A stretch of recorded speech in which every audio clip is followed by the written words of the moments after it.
તો વડોદરામાં પણ આજે નીટ યુજીની પરીક્ષા અલગ અલગ કેન્દ્રો ઉપર ઉમેદવારો પરીક્ષા આપશે. પેપરની જવાબદારી CISFને સોંપવામાં આવી. 17 સેન્ટર ઉપર 6000થી વધુ ઉમેદવારો પરીક્ષા આપશે. 17 સેન્ટર ઉપર સુરક્ષા હેતુ મોક ડ્રીલ પણ કરવામાં આવ્યું.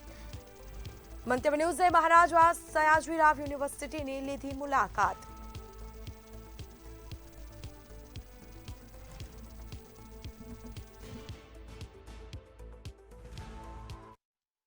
કરી તો છે, હવે પેપર આયા પછી ખબર પડે કેવું છે કેવું નહીં.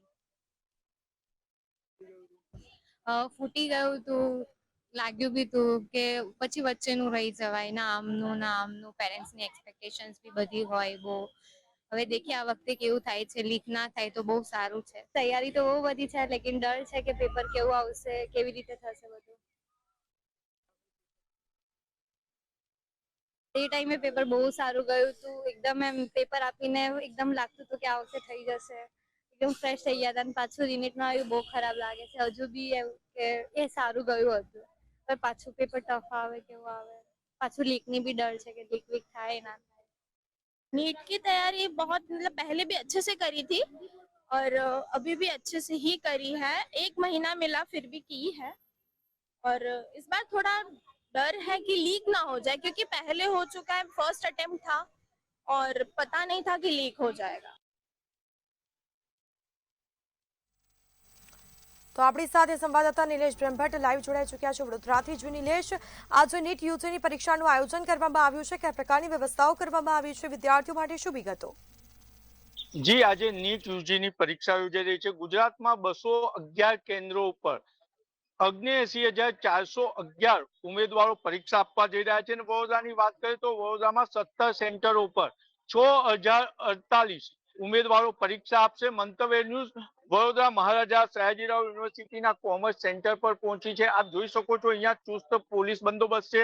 હાલ ઉમેદવારોને પ્રવેશ આપવામાં આવી રહ્યો છે અને ખાસ ઉમેદવારોનું ચેકઅપ કરવામાં આવી રહ્યું છે. એના માટે બૂથ બનાવવામાં આવી રહ્યા છે અને બાયોમેટ્રિક સેન્ટર સહિત અહીંયા રજીસ્ટ્રેશન પણ સેન્ટર બનાવવામાં આવ્યું છે.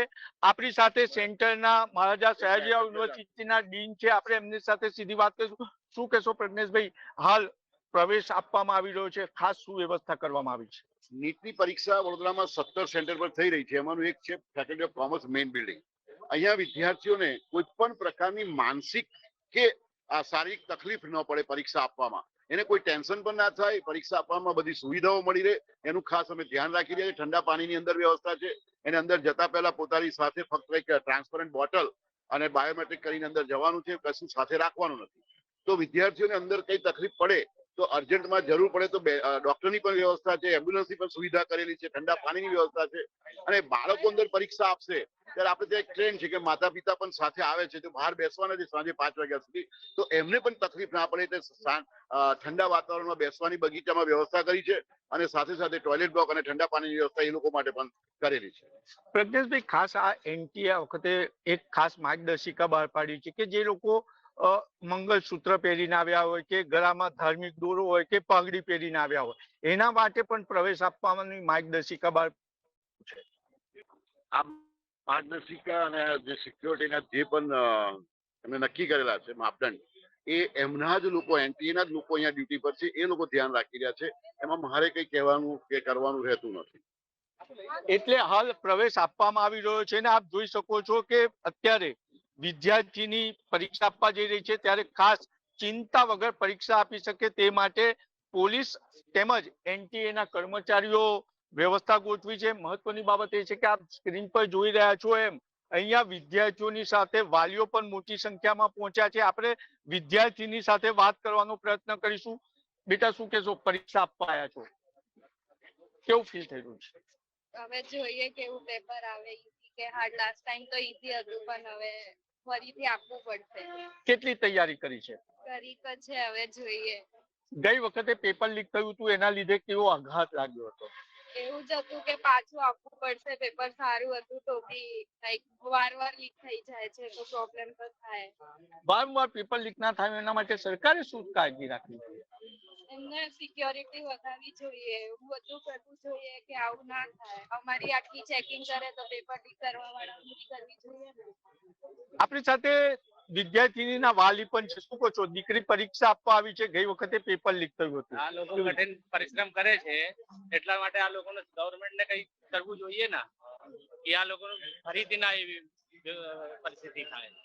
આપણી સાથે અન્ય વિદ્યાર્થીની પણ પરીક્ષા આપવા જઈ રહી છે, જોઈ શકાય છે. હાલ વિદ્યાર્થીની સહિત વિદ્યાર્થીઓ પેપર આપવા જઈ રહ્યા છે અને ચુસ્ત પોલીસ બંદોબસ્ત છે. પોલીસે સુરક્ષાના ભાગરૂપે ગઈકાલે 17 સેન્ટરો પર મોક ડ્રીલ પણ યોજ્યું હતું અને અહીંયા હાલ આપ સ્ક્રીન પર જોઈ રહ્યા છો એમ વિદ્યાર્થીનીઓ અને વિદ્યાર્થી જે ઉમેદવારો છે એ ચિંતા મુક્ત પરીક્ષા આપવા ક્યુમાં ઉભા છે અને 11 વાગે પ્રવેશ શરૂ થઈ ગયો છે. 1:30 વાગ્યા સુધીને પરીક્ષા આપવા માટે પ્રવેશ આપવામાં આવશે અને અહીંયા હાલ એસીપી સહિત ડીસીપી નો સ્ટાફ હાજર છે. આપ સ્ક્રીન પર જોઈ રહ્યા છો. અહીંયા ચુસ્ત પોલીસ બંદોબસ્ત છે અને વિદ્યાર્થી ઉમેદવારો ચિંતા વગર પરીક્ષા આપી શકે તે માટે ખાસ વ્યવસ્થા કરવામાં આવી છે. વાલી પણ છે, વાલીને પૂછીશું. શું કહો છો?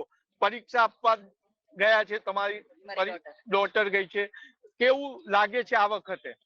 એટલે એક રીતે 1 મહિનો મળ્યો, થોડું ઘણું અમે એને પોઝિટિવ મોટિવ કરી હતી કે ભલે ફરી આપવી પડે એવું વિચારવાનું કે આપણને 1 મહિનાનો સમય મળ્યો, એ રીતે એને પોઝિટિવ મોટિવેટ કરી છે. એટલે ગઈ છે અત્યારે તો એ થોડુંક એ તો થાય છોકરાઓને, કારણ કે ફરીથી બધું જ તૈયારી કરવાની, એટલે થોડું પહેલા શરૂઆતના અઠવાડિયું રહ્યું પણ પછી આવી ગયું. આ વખતે સરકારે પેપર લાવવા લઈ જવા માટે CISF ને ગોઠવી છે, તો તમે આને કેવી રીતના જોઈ રહ્યા છો? હા, પોઝિટિવલી જોઈ રહ્યા છે કે સારી વ્યવસ્થા કરી છે, તો હોપફુલી આ વખતે બધું સ્મૂથલી ફંક્શન થઈ જાય અને છોકરાઓ સરસ રીતે પરીક્ષા આપે. એમને જે રીતે તૈયારી કરી છે એ પ્રમાણે પરીક્ષા પેપર પણ સારું નીકળે અને સારી પરીક્ષા એની થઈ શકે. આજે અહીંયા ખાસ આ સેન્ટર પર ડેપ્યુટી કમિશનરો પોલીસ પણ હાજર છે અને મહત્વની બાબત છે કે ગઈકાલે 17 સેન્ટરોમાં મોક ડ્રીલ ગોઠવવામાં આવ્યું હતું અને કોઈ પણ કચાશ ના રહી જાય તેના માટે કાળજી લીધી હતી.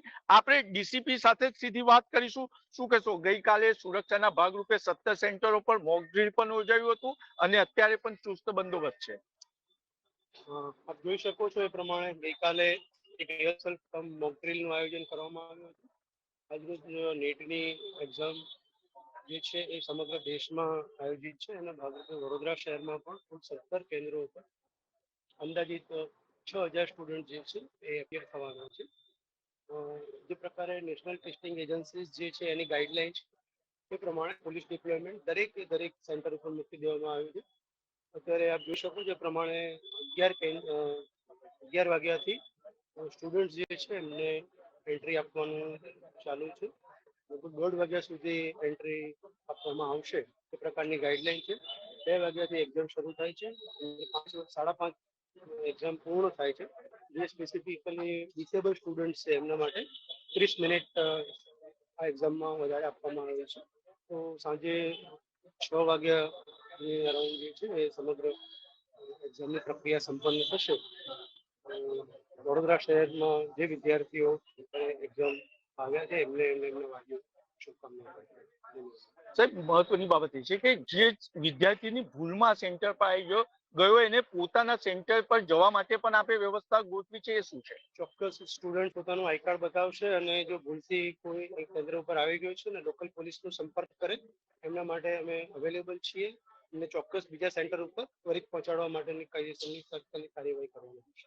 એટલે હાલ અહીંયા મહારાજા સયાજીરાવ યુનિવર્સિટીના કોમર્સ યુનિટ પરથી પ્રવેશ આપવામાં આવી રહ્યો છે. ત્યારે મહત્વની બાબત છે કે ગુજરાત સરકારના પૂર્વ શિક્ષણ મંત્રીને વર્તમાન senior cabinet minister Jitu Vaghani પણ વડોદરામાં છે. તેમને પણ એનટીએ એટલે જે હાલ પરીક્ષા લઈ રહ્યું છે તેને તો સારી વ્યવસ્થા બદલ અભિનંદન આપ્યા છે, પરંતુ વિદ્યાર્થીઓને શુભેચ્છા આપી છે અને કહ્યું છે કે આ વખતે પેપર લીક નહીં થાય તેની કાળજી રાખવામાં આવી રહી છે અને ચિંતા કે ડર વગર ઉમેદવારો પરીક્ષા આપે તેવી શુભેચ્છા પાઠવી છે.